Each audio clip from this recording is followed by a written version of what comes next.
il m'a dit qu'il m'aimait, je l'ai cru, alors quand il m'a dit qu'il avait besoin de 90 000 $ pour éviter de tout perdre, je les lui ai donnés. Et dès qu'il a obtenu ce qu'il voulait, il m'a ghosté, mais devinez quoi? Je ne me suis pas juste énervé, j'ai pris ma revanche, et j'ai fait en sorte qu'il ressente pleinement cette trahison. Suivez-moi pendant que je partage mon histoire, et si elle vous touche, n'oubliez pas de soutenir notre chaîne en vous abonnant, en likant et en la partageant avec vos proches.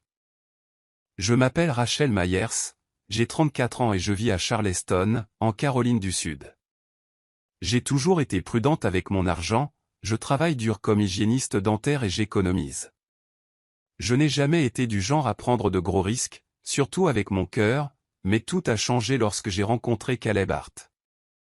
Il est entré dans ma vie comme dans un film, grand, beau, sûr de lui. Nous nous sommes rencontrés à un barbecue chez des amis, et à la fin de la soirée, j'étais déjà conquise. Caleb avait 38 ans, était divorcé et dirigeait sa propre petite entreprise de construction. Il m'a dit qu'il reconstruisait sa vie après un mariage difficile et quelques années difficiles. Il m'écoutait, m'offrait des fleurs, me faisait rire. Je pensais avoir trouvé quelqu'un de solide, quelqu'un de vrai. En quelques mois seulement, Caleb a emménagé chez moi. Au début, ça semblait normal, nous étions heureux, mais il a commencé à me confier ses problèmes d'argent. Il m'a dit que son ex-femme avait ruiné son crédit, qu'il était en retard sur ses prêts professionnels et que s'il ne trouvait pas rapidement 90 000 $, il risquait de tout perdre. Il avait l'air honteux quand il me l'a dit, il a dit qu'il détestait me le demander, mais qu'il n'avait personne d'autre vers qui se tourner. Je me souviens d'être assise en face de lui, le cœur battant. Je voulais l'aider. Je l'aimais, et l'amour implique des sacrifices, non? J'ai commencé petit, en remboursant une de ses cartes de crédit en souffrance. Puis je l'ai aidé à rembourser un prêt. Avant même de m'en rendre compte, j'étais à fond. J'ai épuisé mes économies. J'ai emprunté de l'argent à mes parents, leur disant que c'était pour un investissement surprise. J'ai viré le dernier montant, 20 000 $, un mercredi matin pluvieux. Caleb m'a embrassé sur le front et m'a dit, « Tu m'as sauvé. » Je l'ai cru. Mais une semaine plus tard, tout a changé. Au début, je pensais qu'il était juste stressé. Caleb a commencé à se montrer froid quelques jours après mon dernier paiement. Il s'énervait pour des broutilles, comme je pliais le linge, comme je préparais le dîner, et même comme je riais devant une émission de télé.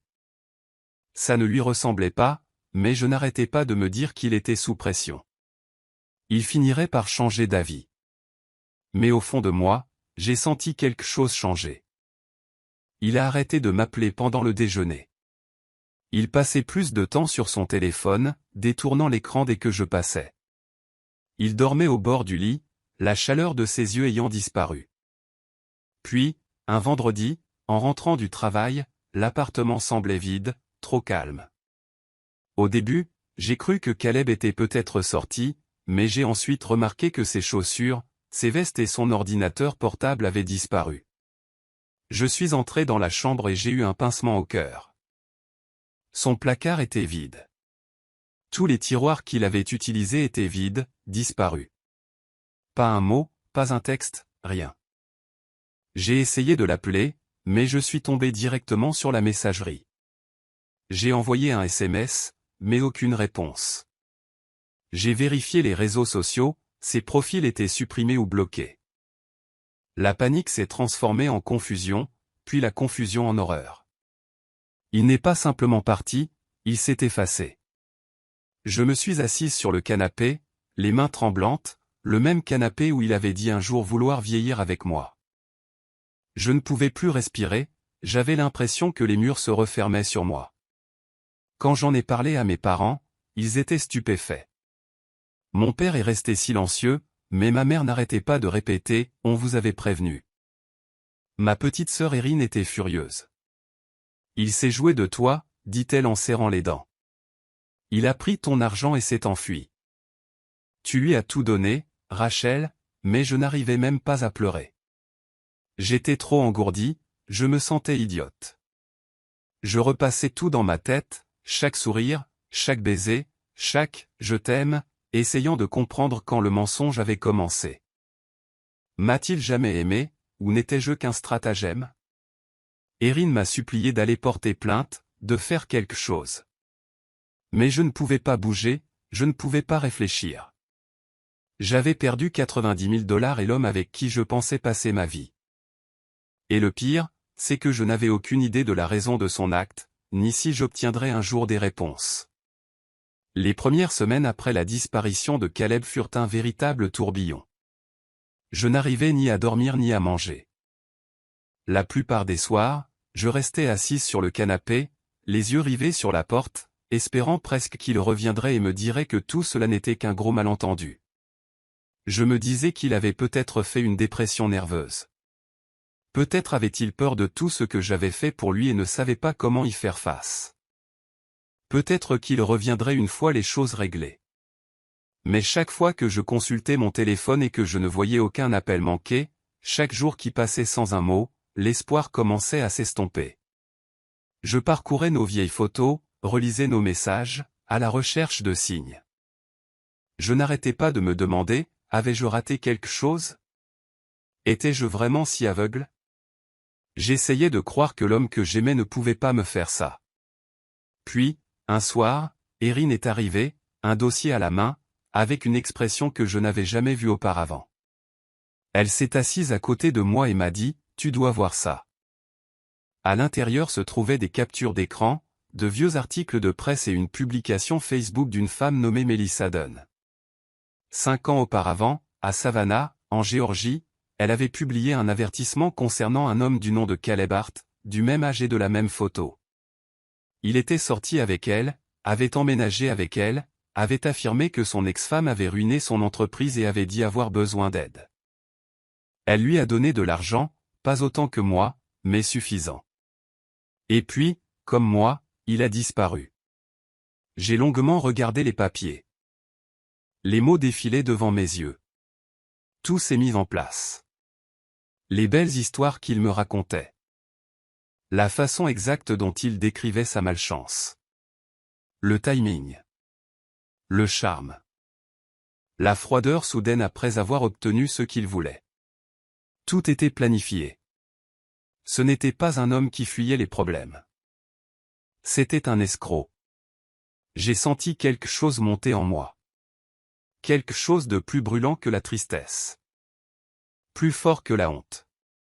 C'était de la rage. De la rage pure et concentrée. Il ne m'avait pas seulement brisé le cœur. Il l'avait utilisé. Il me voyait comme une cible. Il ne m'aimait pas. Il ne m'a jamais aimé.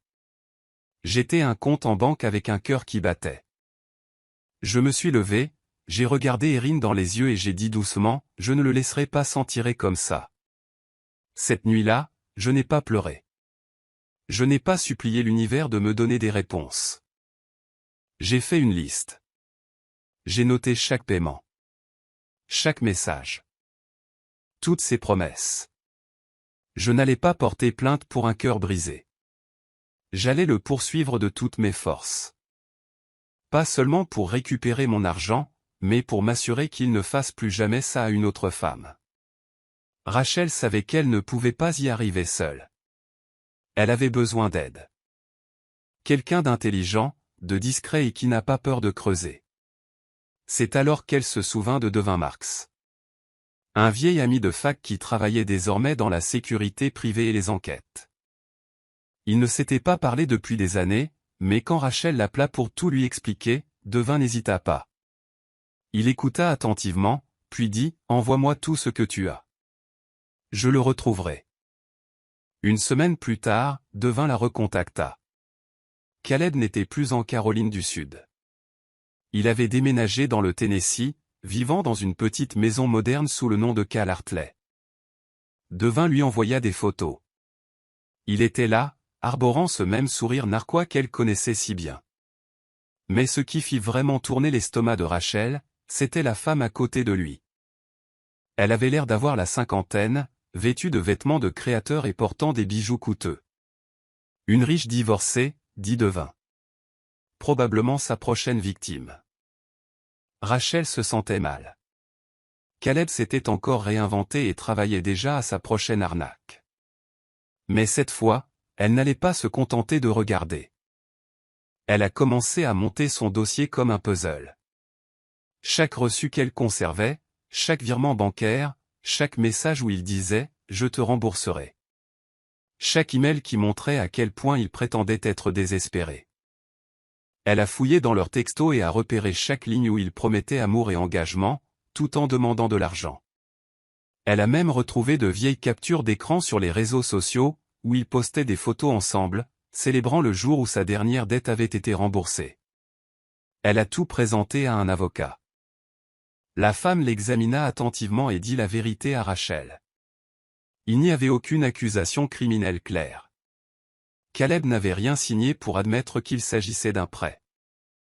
Et à moins de prouver qu'il avait l'intention de l'escroquer dès le départ, il serait difficile de porter plainte. Rachel quitta ce bureau déçue, mais pas vaincue. S'ils avaient besoin de preuves d'intention, elle les obtiendrait. Il lui fallait juste être intelligente. Elle devait le faire avouer, ou le surprendre en train de recommencer. Et pour cela, elle devait se rapprocher de lui, sans qu'il sache jamais qui elle était vraiment.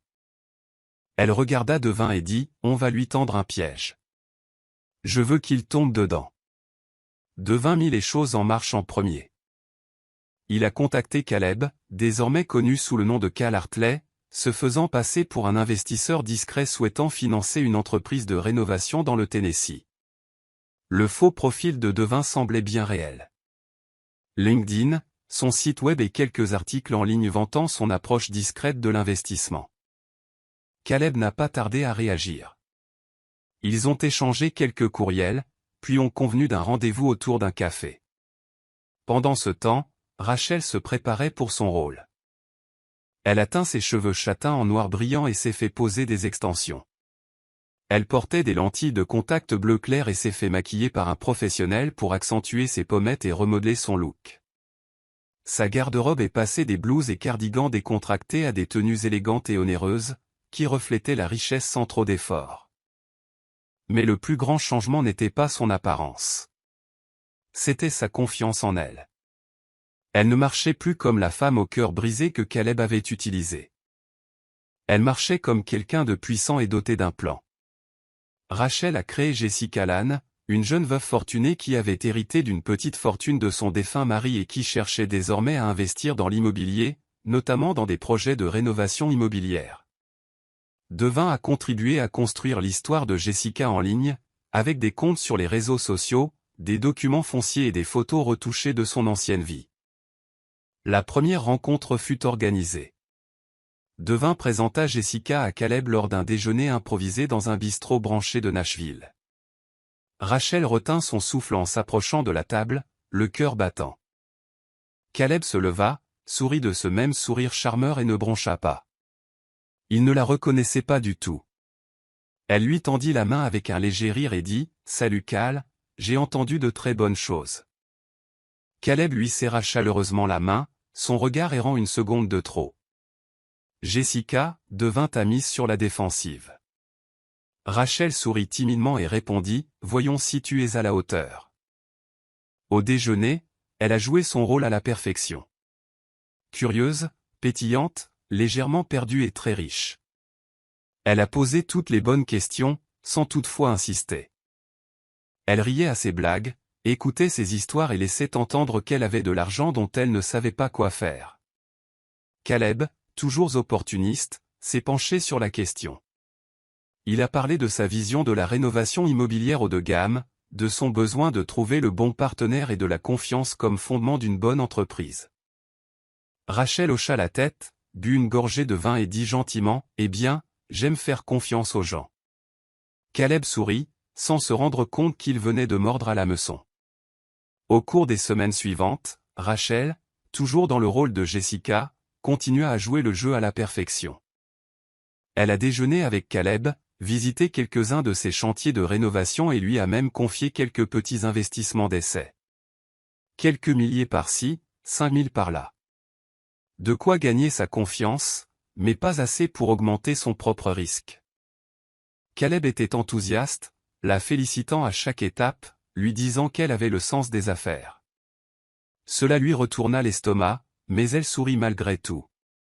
Plus ils passaient de temps ensemble, plus Caleb se confiait. Un soir, alors qu'il prenait un verre sur un toit-terrasse, il s'est penché vers moi et a commencé à me raconter des anecdotes de son passé. « Vous n'imaginez pas toutes les femmes que j'ai côtoyées, a-t-il dit en riant. Une nana m'a filé 90 000 $. Tu y crois? La pauvre doit encore pleurer jusqu'à s'endormir. Il fallait que je me sorte de ce pétrin.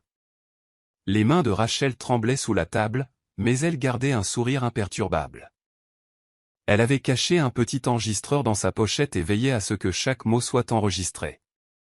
Ce n'était plus seulement l'argent. C'était la façon dont il parlait d'elle, comme si elle était une idiote, un jouet, un moyen de parvenir à ses fins. Caleb insistait toujours. Il commençait à lui envoyer des textos tard le soir, lui suggérant de partir en week-end. Il parlait de relations sérieuses, d'acheter une propriété ensemble, et peut-être même de repartir à zéro. C'était la même stratégie, mot pour mot, qu'il avait utilisée contre elle auparavant. Rachel comprit alors qu'elle n'était pas sa seule victime. Elle était un modèle. Chaque fois qu'il parlait, chaque mensonge qu'il proférait, Rachel l'ajoutait à son dossier grandissant. Enregistrements vocaux, SMS, emails, même des photos d'eux ensemble. Elle documentait tout. Devin l'aida à tout organiser, transformant sa douleur en preuve. Et pourtant, elle joua le jeu. Elle rigola quand il flirta. Elle hochait la tête lorsqu'il lui proposait des idées. Elle en donnait juste assez pour le maintenir captivé, juste assez pour lui faire croire qu'il avait le contrôle. Mais derrière ses doux sourires et ses vêtements élégants, Rachel ne tombait pas sous son charme. Elle préparait le coup parfait. Caleb n'en avait aucune idée. Il ne dirigeait plus l'arnaque. Il fonçait droit dans l'une d'elles. Caleb pensait avoir trouvé la perle rare. Rachel, toujours déguisée en Jessica Lange, était assise en face de lui dans un élégant bureau de Nashville qu'elle avait emprunté à l'un des contacts de Devin. Elle portait un tailleur sur mesure, parlait avec une élégance discrète et tenait un épais dossier intitulé « Proposition d'investissement ». À l'intérieur se trouvait une fausse affaire soigneusement élaborée, un projet de revente immobilière qui requérait les compétences de Caleb en construction et lui promettait un investissement de 200 000 $. Une seule chose, dit-elle gentiment. Mon avocat devra tout examiner, les dettes, l'historique de l'entreprise, les références, les vérifications préalables. Caleb a à peine cligné des yeux. Bien sûr, ma chérie. Je ferai tout pour un partenaire comme toi. Rachel glissa sur les papiers. Il comprenait un accord de confidentialité, un formulaire de vérification des antécédents et une clause l'obligeant à énumérer tous ses anciens partenaires commerciaux et son historique financier. Ce que Caleb ignorait, c'est que chaque mot qu'il écrivait, chaque signature qu'il ajoutait, contribuait à sa cause. Devin avait déjà préparé les voies de recours juridiques pour exploiter ces informations. Il ne s'agissait pas seulement de vengeance. Il s'agissait de documentation, de preuves et d'obtenir justice comme il se doit. Caleb a tout signé, détendu et souriant, plaisantant même sur le fait que ces derniers investisseurs n'étaient pas aussi futés. Quelques jours plus tard, ils se rencontrèrent à nouveau pour finaliser l'accord. Devin était là, élégamment vêtu, se faisant passer pour l'investisseur principal. Rachel entra tard dans la pièce. Ce n'était plus Jessica, mais Rachel. Pas de perruque, pas de maquillage. Juste la femme que Caleb avait trahie, debout devant lui. Au début, Caleb cligna des yeux, confus. Puis son sourire s'effaça. « Rachel ?» Surprise, demanda-t-elle. Calme, mais vif. « Tu devrais l'être. Tu ne m'as pas vu venir, n'est-ce pas ?»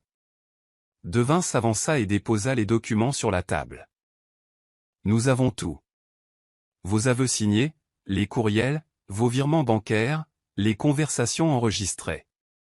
Ce n'était pas une réunion. C'est un règlement de compte. » Le visage de Caleb se vida de toutes couleurs. « Attends, ce n'est pas tu m'as trompé. Rachel s'approcha, la voix posée. Tu n'as pas seulement perdu 90 000 $, Caleb. Tu as perdu la partie. Tu pensais que j'étais ruiné. Mais je ne faisais que commencer. Caleb a tenté de protester, mais il était trop tard. Son véritable avocat est arrivé, déposant sur la table une lettre officielle d'intention de poursuite civile pour fraude. Pour la première fois depuis sa disparition, Caleb resta sans voix. Rachel se retourna, le cœur battant, mais l'esprit léger. Pour la première fois depuis des mois, elle se sentait puissante. Elle n'a pas seulement tourné la page. Elle a repris tout ce qu'il avait tenté de lui voler, à commencer par sa dignité. La nouvelle s'est vite répandue lorsque le procès de Rachel a été ouvert. La nouvelle vie éclatante de Caleb commençait à se fissurer comme de la peinture bon marché.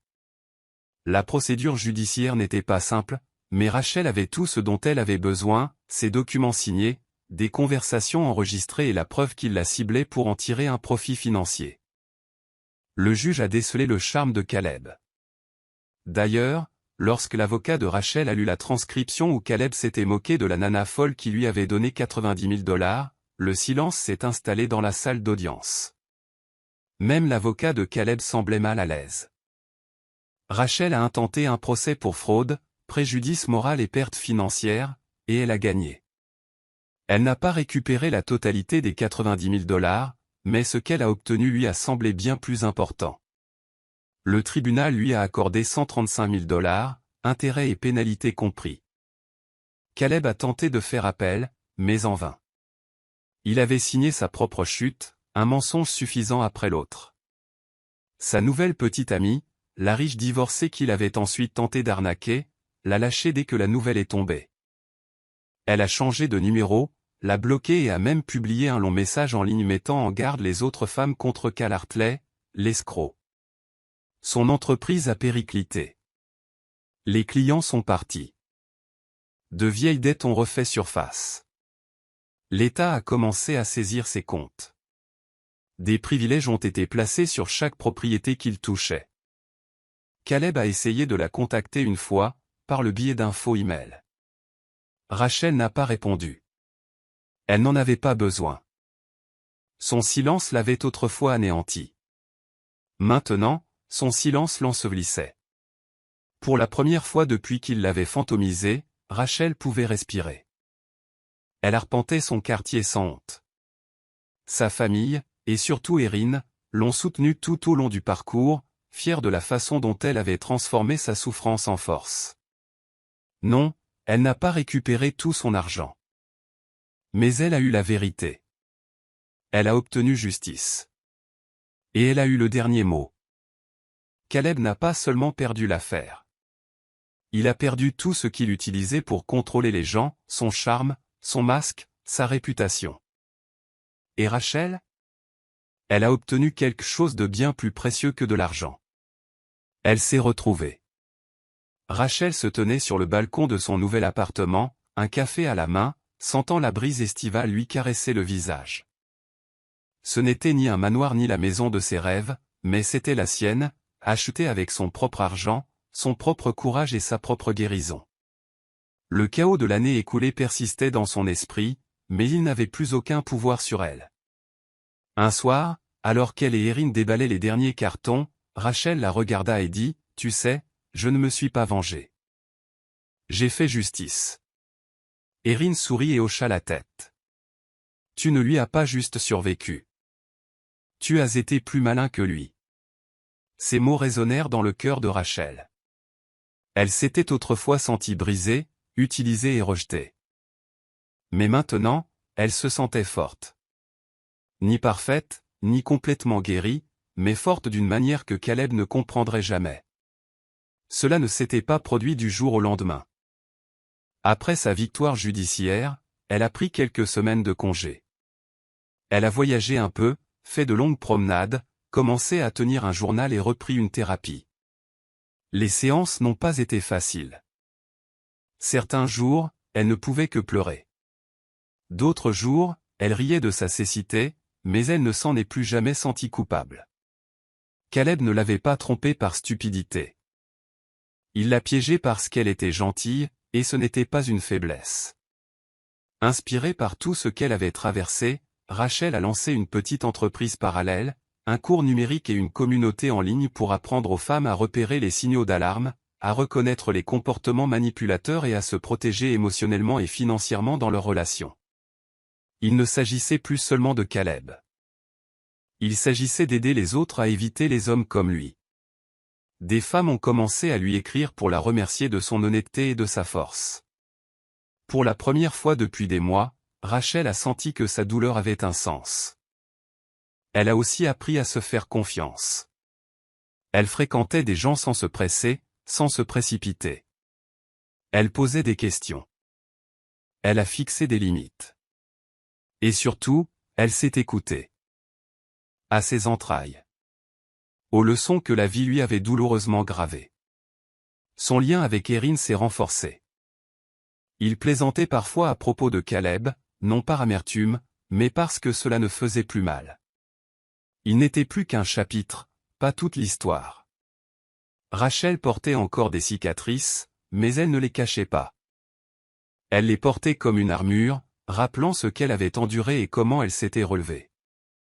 Et lorsqu'elle se regardait dans le miroir, elle ne voyait plus la femme que Caleb avait laissée derrière elle. Elle voyait une survivante, une guerrière, et enfin, quelqu'un qui s'aimait suffisamment pour ne plus jamais tomber amoureuse d'un autre Caleb. À tous ceux qui se font utiliser, manipuler ou mentir, écoutez-moi.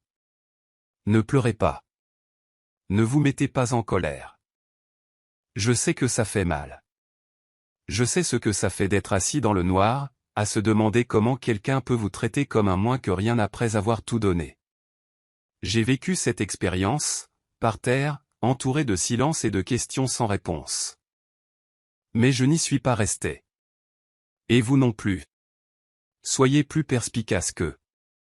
Surpassez-les. Ne gaspillez pas votre énergie à supplier quelqu'un de bien vous traiter. Utilisez cette énergie pour devenir si vif, si fort, qu'il regrettera de vous avoir trouvé faible. Cet homme pensait pouvoir m'enlever mon argent et ma confiance. Il pensait que je resterais brisé, invisible. Au lieu de cela, j'ai appris tout ce que je pouvais. Je l'ai étudié. Je l'ai observé. J'ai monté un dossier. J'ai joué le jeu à long terme. Et quand j'ai agi, il ne l'a pas vu venir.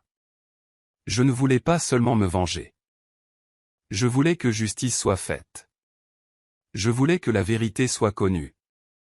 Je voulais qu'il ressente ce que c'était que de perdre quelque chose d'important. Et j'ai réussi. Pas seulement au tribunal, mais dans la vie. J'ai fait en sorte que le monde le voie tel qu'il était vraiment. Mais plus que tout, j'ai retrouvé mon vrai moi. Celle qui connaît sa valeur. Celui qui ne se laisse plus avoir. Alors si vous pensez que personne ne voit ce que vous traversez, sachez ceci, je vous comprends. J'étais toi. Et si j'ai réussi à m'en sortir, toi aussi. Sois malin. Soyez silencieux quand vous en avez besoin. Planifiez. Guérissez. Reviens plus fort. Plus fort. Plus sage.